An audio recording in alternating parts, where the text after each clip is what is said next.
Okay, hey, Dr. Kurt Jefferson, let's get curious about leadership in college sports. Super stoked to have you again on a Curiosity Conversation. And for everyone tuning in, this is Dr. Kurt Jefferson, um, Dean of Graduate Studies at Spalding University, a professor of political science, but huge sports fan and expert in leadership. So I'm really curious to, I always preach about like, what if learning and work can be fun or interesting and connected to curiosity?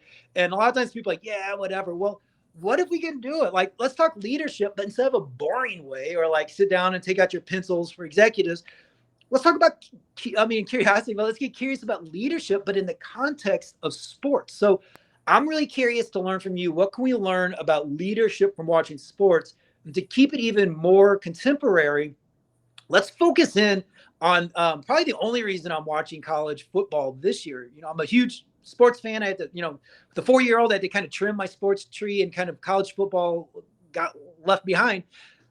But Coach Prime has renewed my interest and my curiosity in not just college sports, but the future of college sports. And as I'm sure you're going to share with us now about leadership in college sports. So please tell us or get started on your early thoughts on Coach Prime and your perspective on leadership and what he's bringing to leadership, sports, and more. Well, absolutely, Matt, and thank you for having me today. Talking about curiosity in sports and curiosity in leadership. Like you said, I am a sports nut. Grew up in the household with a dad who was a sports nut, and my dad was a farm boy who grew up playing basically baseball and basketball, and then used that experience along with his education over the many years to then learn other sports, tennis, golf. He learned into his 20s and 30s and 40s. So you start picking up. Lifelong learning. Lifelong learning and curiosity. You're starting to learn that your body can do certain things and different things. And some people find out. I went out on the hills of southern Indiana to go skiing a couple of years ago, and I found out I wasn't a very good skier in my 50s. Had I picked that up in my 20s, it might have been a different story. But I do think talking about the phenomenon that is Coach Prime, Deion Sanders, is really for me a very fascinating but wonderful case study in especially coaching leadership.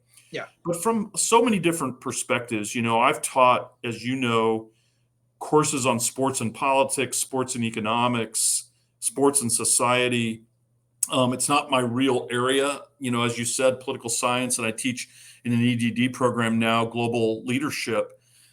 But I think there are a lot of things about Deion Sanders that are so important for the culture we're living in. And I've actually followed him very closely since he played in the NFL and spent time on the Falcons and the Cowboys and I think the 49ers. And he's about my age. So I remember back when I was in college. Don't forget the Yankees and the Reds. Yeah. So he spent, I think, 9 years playing professional baseball all the way up to the top level. So this is, first of all, let me just say, this is a person who's sui generis. I mean, there are probably only a handful, and I'm talking literal 15 or 20 people who can accomplish this kind of level of success at the top level of sports. There are not many who can go on to physically play. Being drafted, I'm Dave Winfield, for Hall of Famer who played on a lot of teams, but Yankees probably most famously, was drafted into the 3 pro leagues, NBA, MLB, and NFL, out of the University of Minnesota. And he was, I think, maybe the only person ever. There's been a couple. But most people, aside from Deion Sanders and maybe Danny Ainge and John Elway and a few other people, have even been able to play, pro baseball. I'm talking at Class A or Double A level or Triple A, and then gone into pros and played another sport. But back to Coach Prime, what was really remarkable to me about him was, one, the fact that he's so driven. There's no doubt his faith drives him. I know that too. But I also think here's a guy who's a multi-gazillionaire who could have said, I'm retired.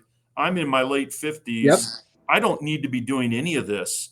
But there's curiosity and leadership that drove him to say, I'm going to go to that HBCU, Jackson State, and I'm going to turn that football program around, and I'm going to take it in a different direction.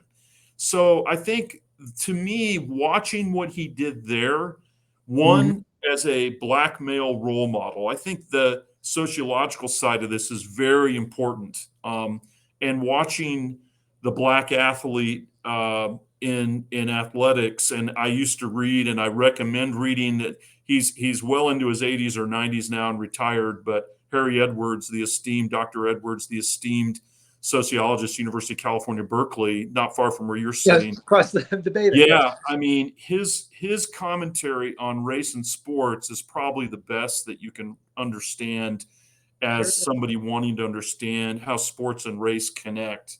But I do think that Coach Prime has been pretty overt about, we need to have leadership for African-American players who can then take from the things he and his staff are teaching them, and then they can go into coaching and leadership positions and ownership beyond sports or beyond the field. Right. And we've had a lot of great black coaches. I'm trying to remember several, Tony Dungy, and I mean, in the pros, also in college, who've done a great job. Northwestern, Dennis Green, he's former All Big Ten, All-American running back at Iowa back in the 1960s. That's going way back. I grew up a big Iowa Hawkeye fan, then went to the University of Missouri and became a big Mizzou fan. But the reality is a lot of good coaches who have come up the ranks and then, of course, weren't able to get jobs, because there weren't opportunities. That's one discussion. That's a 1950s civil rights coming out of all that.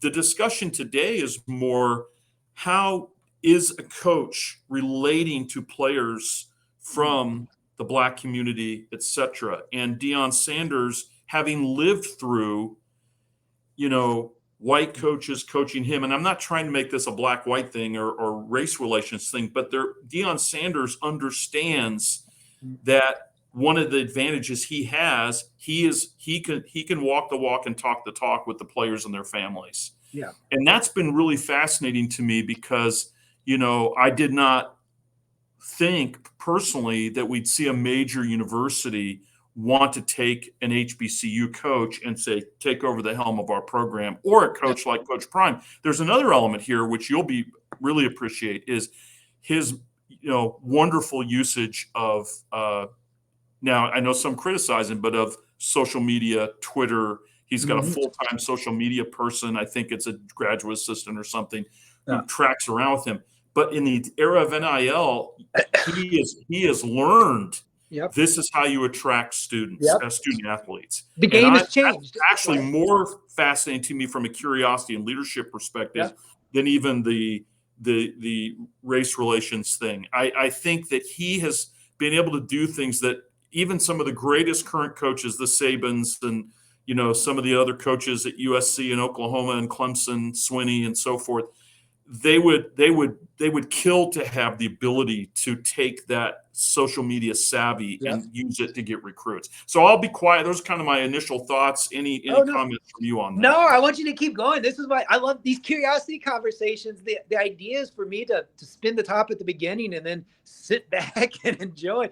I want you to keep going on some of these thoughts, but I just to reiterate what you're saying, it's been fascinating watching. Again, I can't speak for the players themselves, but for someone who had left college football behind, a former fan, but who'd kind of left it behind, I'm self-surprised, if that's a word. And I'm surprised at myself how I'm getting into. I have an interest in college football, and in particular, the University of Buffalo and whatever his team and his players are doing. I can't quite explain it, but it's working. And if it's working for a 48-year-old, former fan, I can only imagine what it's doing for younger, for not former, but soon to be players. So it's a very, and I don't mean to cut you off, but no. I think it's a very interesting that if anybody has seen his opening press conference where he basically fired like 2/3 of the team, and he came in and said, "You guys were not very good. Goodbye. We're gonna, if you want to stay, here's what's going to be expected." And I know that was controversial. This isn't without, and I'm spinning a little more on the positive, but I'm not saying it's not without its critics for sure. But what I find interesting, what he's done, and I saw a stat last week that I thought was really amazing. And part of this is the capitalistic side of this. Let's just throw that out there. I saw a stat saying that his package, I think, was $29 million to get him signed up and make him the coach at the University of Colorado. A beautiful campus. I was there many years ago. Folsom Field's a beautiful stadium. But, they had a half-empty stadium. They went 1-11 last year. I mean, they've fallen on hard times. And they said in social media touches and social media alone, and the NIL value of his son Shedeur, the quarterback, and others, he has now brought essentially $90 million of worth and value to the university. So you're talking about tripling what the original investment was in him. So that to me is one thing. If you're a business person, you're saying, wow, this was a great move by the athletic director and the president. But it was a risk too. Don't leaders need to take risks, calculated risks? Totally. And the other thing about him though that I think is a huge lesson on, and I'll get into my area of interest and kind of expertise as leadership, is authenticity. I mean, with Coach Prime, you get what you see. He's not gonna be, I mean, as some might say, it warts and all. He's not going to be fake. He's not going to be up there telling you something that you don't want to hear. He's going to lay it all out. I know there's probably as many people. Well, maybe not as many, but there's 2/3 are for him, 1/3 against him. They got spanked by Oregon last week. Oregon is a top 10 team. He's been honest too. Coach Prime hasn't been saying we're going undefeated this year. He's exactly. That's the other fascinating thing is that Oregon loss is, when you put it in perspective, they're yapping, they're doing all this stuff, they're fired up, and they got spanked. But if you watch what he's been doing, he didn't say that was completely unexpected, right? He knows, and he's predicting others. But that goes back to what you're saying about the authenticity. In the age of AI, the real value along with curiosity is going to be things like authenticity, genuineness, right? So, honesty. These things totally. And valuable. I think what I like about him is he says, if you want to improve, and I think this is just a life lesson for all of us, it's going to take hard work. You can't just walk through here because I put on the Colorado Big 12, was Pac-12, but now Big 12, and D1 Power 5 conference jersey. Success is guaranteed. Now I will say, hard work and hard love too. Sorry to interrupt, but they go together. Yeah, just going back to leadership takeaways. Hard work and hard love go. And I'll tell you, you're going to see a lot more parents, irrespective of urban, rural, BIPOC, white, international, it does not matter, who are going to say, this is the kind of coach I want to play for. And you're going to see more coaches emulating his approach. I think that's the bigger picture here is he'll be a trendsetter as we go forth. And you're going to see more young college level players who played. And you see this already because the staffs of these big programs are peppered with lots of former players, but more African-American coaches are going to continue to go forward. Now, we'll get into the CTE and the head thing and all that, the Bennett Omalu, concussion movie and all that in a second. That's also an NFL element. The whole is the sport of football, American football, what's its longevity and all that.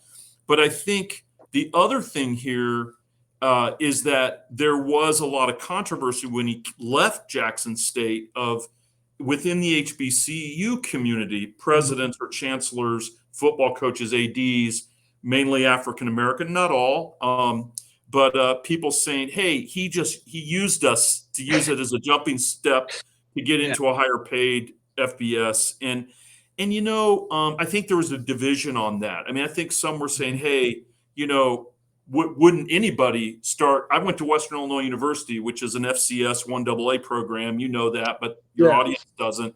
And if you're the football coach there and you have 3 years of success and you can get a shot to go be at, Iowa or Illinois or even Miami of Ohio, you're going to say, or Northern Arizona, you're going to say, I'm going to the D1. Northern Arizona is a 1AA, but if you're going to Arizona, where you and I've been on campus there at the U of A, I'm going to take that job and increase my salary 10 or 15 times. So that's the other argument, I think, on that side.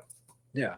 Well, and just a couple other things. One of the 2 points, I have 2 final points here as we kind of wrap up. And by the way, I want to keep doing more of these I want to get curious about leadership in other sports, other coaches as the season and the year goes on. So this is super exciting. Couple things, just reflecting on some of the stuff you talked about, and then also thoughts that I put in my head is one, as you talked about the critics before, and you mentioned there's like 2/3 for them and 1/3 against them, say, and as far as leadership goes and good leadership, doesn't good leadership have critics? Isn't it kind of part of it? Like if you're not getting criticized, maybe you're not really, you could do better at leading. It's a great point, Matt. I've been trying to think of Coach Prime before we came on to talk here, and who does he remind me of? Mm-hmm. And I can think of a lot of different coaches and bits and pieces of their philosophies. I can think of really, talkative, outlandish, whatever. Remember, Dick Vitale was a coach for 5 or 7 years, University of Detroit. It's like Jerry Glanville. I can go down the exactly, and you can go through, especially baseball. We followed baseball from the sublime to the ridiculous on some of those managers. But I will say this: he has a lot of John Wooden, my favorite coach, and I'm from the West. And my favorite quote from John Wooden is very much a Coach Prime. He would put this up in the locker room. I guarantee you, Coach Prime would. And this was said 50 years ago by John Wooden, working with Kareem Abdul-Jabbar and Bill Walton and all those guys.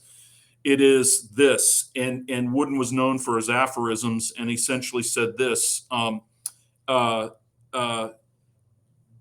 failing to prepare is preparing to fail.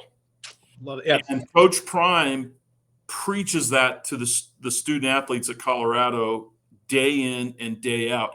And I do. I like the fact that he's in touch with them. He's encouraging them. He's a pat on the back. He's, hey, hang in there. I know you're maybe having problems at home with family thing, but I'm here for you. Yep. And I realize, sure, all these coaches have their media handlers and the PR people and all that. But, I would say, what is in it for him, really? I mean, he's financially set. He's had a great career. He said, by the way, the toughest thing he ever did professionally as an athlete was trying to hit a baseball. He said that's the hardest thing, even from coaching. Yep. So I respect that. But, he's doing this, in my opinion, because of the kids. He sees the kid who's from the rural area of Alabama, or he sees the kid or Mississippi. He sees the kid from the urban area of Los Angeles, and he says, I have an opportunity for them to carve out something better for themselves by coming to Colorado and playing football. And, and I'm not saying, I'm critical of Coach Prime in terms of some of the bravado and the meism and all that. Sure. That's not my style, but I have to say I don't see him saying, this is all about me only. Yeah. I don't think it is. He wants to win, and he proved it at Jackson State, and I think he'll do it at Colorado. And in fact, I'm smiling because I said I had 2 points, and I'm going to connect them to what you just said there about not just about him and about the kids. Well, my final point is no, it's not about him, and no, it's not about, and maybe it is about the kids, but I also want to go from wide kids to very specific kid.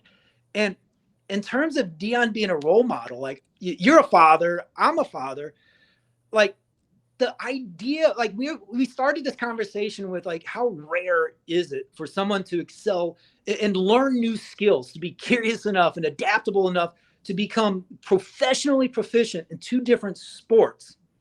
Well, the dude's doing it a 3rd time by being Father of the Year. Like, as a father, it can be challenging enough to learn how to, do the laundry and cook the food for you. I mean, these skills. He's going out there learning how to become a professional coach of a D1 school. And he's got to be motivated by his kids. He's got to, like, to be able, and you do anything for your kids. I would do everything for my kids. Here's a father who's doing people. It's not just about the money to turn that much. I mean, to shift directions that much. It's a completely new career. Coaching isn't this. You can go on and on and on. No, it's Matt. Sell that for his kids is fascinating. It's a wonderful point. People don't realize these guys at the pro and the big P5 level, they oftentimes during the season spend the night in their offices and get 3 hours of sleep a night for 15 weeks. I mean, he's up there at Folsom Field in his office, sleeping half the time, door locked. He's doing film till 3 a.m, and how old? 55, 56 years old, 54. He could be out on the slopes, or he could be sitting out on the beach near San Francisco having a Mai Tai, looking at the whales or whatever. I mean, he doesn't have to be doing this, but something is telling me you're exactly right. This is curiosity-based leadership. It's curiosity, but he also has a bigger vision. Now, I respect his faith. I respect everything about what he's trying to do. But I do think you're right. It is a case study in curiosity and how somebody can adapt as they go through life. And that's honestly, if we don't have curiosity, Matt, we don't focus and reflect on it. And I know I'm stealing your mantra here. But hey, if we don't have curiosity and reflect on it, it's hard to be a professional in this 21st century environment and economy, because we are now seeing so many rapid changes in technology, society, economy, even in the way social developments are evolving with things tied to our work, education, my field. It's crazy. And so I just think it's a great topic, and I really think he's going to have a long-standing impact. I know many, and they'll be right. Some of the critics will be right. Oh, this could be a flash in the pan, and Coach Prime will be gone in a few years and off the scene. But I think the ramifications for the world in which we live will be deeper in terms of leadership. That's just my prediction. Well, that's a great way to wrap up on get into the college football weekend. So thanks again for getting curious with us today. I'm excited to explore more leadership from the perspective of curiosity in sports and other areas with you. And thanks again, Kurt. So until next time. Yeah. Thanks, Matt. Take care.